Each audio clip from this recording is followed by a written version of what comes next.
CM Revanth ప్రజలు ఎన్నుకున్నటువంటి ముఖ్యమంత్రి కాదు. మాణిక్రావు ఠాగూర్ కి 50 కోట్లు ఇచ్చి మేనేజ్మెంట్ కోటాలో తెచ్చుకున్న పదవిని కేటీఆర్ విమర్శిస్తే దీనిపై కాంగ్రెస్ నేత మధు యాష్కి కౌంటర్ ఇచ్చారు. ప్రజాస్వామ్యయుతంగా ఎన్నికైనటువంటి ముఖ్యమంత్రిని గౌరవించే సంస్కారం లేని వ్యక్తి కేటీఆర్ అంటూ మండిపడ్డారు మధు యాష్కి. కాలం కలిసి వస్తే వానపాములు కూడా నాగుపాములై బుసలు కొడతాయి.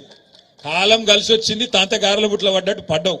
ఇలా ప్రజలకు తెలుసు నువ్వు ప్రజలు ఎన్నుకున్న ముఖ్యమంత్రి కాదు. ఢిల్లీ ద్వారా మేనేజ్మెంట్ కోటాలో ఢిల్లీని మేనేజ్ చేసుకొని మాణిక్యం ఠాగూర్కు 50 కోట్లు ఇచ్చి వీని చెవుల ఊది వాని చెవుల ఊది నలుగురు నువ్వు పోగేసుకొని ఢిల్లీకి వెళ్ళి ఆడికెళ్ళి మేనేజ్మెంట్ తీసుకొని తెచ్చుకున్న పదవి తప్ప ప్రజలందరూ కలిసి కూడబలుకొని నిన్నేం ఎన్నుకోలేదు. కేటీ రామారావు సంస్కారహీనంగా మాట్లాడుతూ ఉన్నాడు.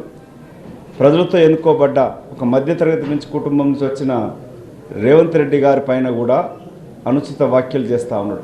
ముఖ్యమంత్రి పదవి రాజ్యాంగబద్ధంగా వచ్చింది అతనికి, దాన్ని గౌరవించాల్సిన సంస్కారహీనుడు గత ప్రభుత్వంలో మంత్రిగా పనిచేసి 100 కోట్లు దాచుకున్నది. ఒక్క అధికారి పైన దాడి చేస్తేనే కొన్ని 100 కోట్లు బయటకు వస్తూ ఉన్నాయి.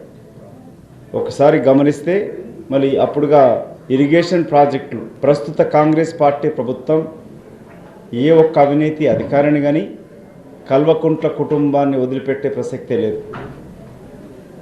తెలంగాణ ప్రజలకు విశ్వాసం కలిగిస్తాం.